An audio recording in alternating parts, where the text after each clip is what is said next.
Hello అందరికీ welcome back to Anu KR vlogs. నేను మీ అనురాధ. ఈ రోజటి రెసిపీ వచ్చేసి హెల్తీ బ్రేక్ఫాస్ట్ రెసిపీని చూపించబోతున్నాను. చాలా టేస్టీగా ఉంటుంది. ముసలి వాళ్ళ నుంచి పిల్లల వరకు ఎవరైనా సరే ఇష్టంగా తింటారు. ఇంకా నా ఛానల్ని ఎవరైనా సబ్స్క్రైబ్ చేసుకొని వాళ్ళు ఉంటే సబ్స్క్రైబ్ చేసుకోండి. ఇంకా ఇలాంటి మరెన్నో రెసిపీస్ మన ఛానల్లో ఉన్నాయి, ఒక్కసారి చూసేయండి. ముందుగా ఒక మిక్సింగ్ బౌల్ని తీసుకొని అందులోకి 1 కప్పు వరకు గోధుమ పిండిని యాడ్ చేసుకోవాలి. 1 గుప్పెడు కొత్తిమీర తరుగుని కూడా యాడ్ చేసుకోవాలి. కొత్తిమీర తరుగుని వీలైనంత సన్నగా కట్ చేసుకొని వేసుకోవాలి. 1/2 టేబుల్ స్పూన్ వరకు జీలకర్రని, రుచికి సరిపడా ఉప్పుని యాడ్ చేసుకోవాలి. చిక్కటి మజ్జిగతో ఈ పిండినంతటిని కలుపుకోవాలి.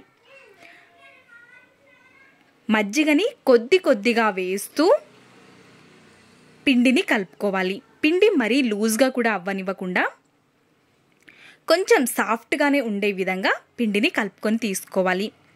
ఈ విధంగా పిండిని కలుపుకొని ఒక 5 నిమిషాల పాటు పక్కన ఉంచుకుందాం. ఆలోపు ఒక చిన్న గిన్నెని తీసేసుకొని అందులోకి ఒక పెద్ద సైజు ఆనియన్ని కట్ చేసుకొని తీసుకోవాలి. 4-5 వెల్లుల్లి రెబ్బల్ని కూడా వీలైనంత సన్నగా కట్ చేసుకొని తీసుకోవాలి. రుచికి సరిపడా కారాన్ని కూడా తీసుకొని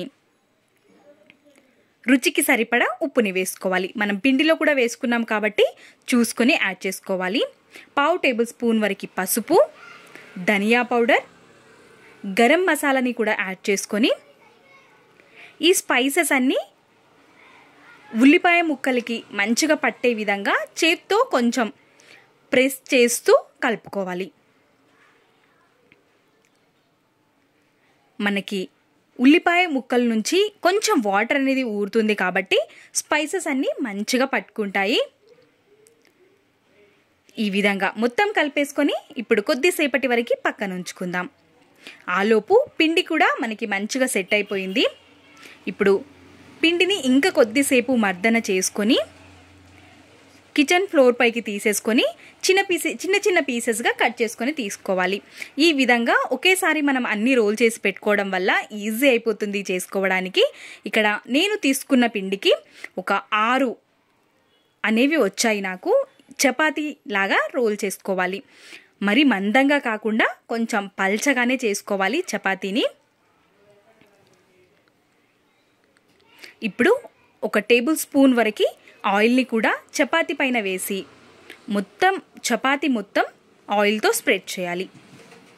ఈ విధంగా స్ప్రెడ్ చేసిన చపాతీ పైకి మనం స్టఫింగ్ని చేసి పెట్టుకున్నాం కదా పక్కకి, ఆనియన్ స్టఫింగ్ని ఒక 3 స్పూన్ల వరకు యాడ్ చేసుకోవాలి. ఈ విధంగా మనం లోపల భాగానికి కూడా ఆయిల్ అప్లై చేయడం వల్ల చాలా రుచిగా వస్తుంది. ఈ విధంగా స్ప్రెడ్ చేసేసుకొని మనం చపాతీని రోల్ చేసుకోవాలి.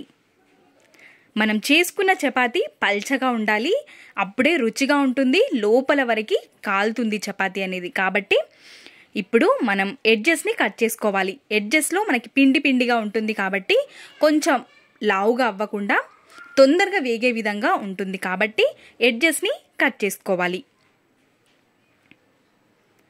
ఈ ఎడ్జెస్ని కట్ చేసేసుకొని అన్ని ఎడ్జెస్ని కట్ చేసుకొని ఇంకొక చపాతీని చేసుకుంటే సరిపోతుంది. ఈ విధంగా ఎడ్జెస్ని కట్ చేసేసుకొని ఫోల్డ్ చేసి నెమ్మదిగా రోల్ చేసుకోవాలి. మరి గట్టిగా చేసుకుంటే స్టఫింగ్ అంతా బయటికి వచ్చేస్తుంది కాబట్టి మనకి పైన కొంచెం స్టఫింగ్ కనిపిస్తూ ఉంటేనే చాలా బాగుంటుంది ఈ స్నాక్స్కి. కాబట్టి ఈ విధంగా నెమ్మదిగా ప్రెస్ చేసుకుంటూ ఎక్కడైనా మనకి కొంచెం లావుగా అనిపించినట్టయితే చేత్తో కూడా మెల్లగా ప్రెస్ చేసుకొని తీసుకోవాలి.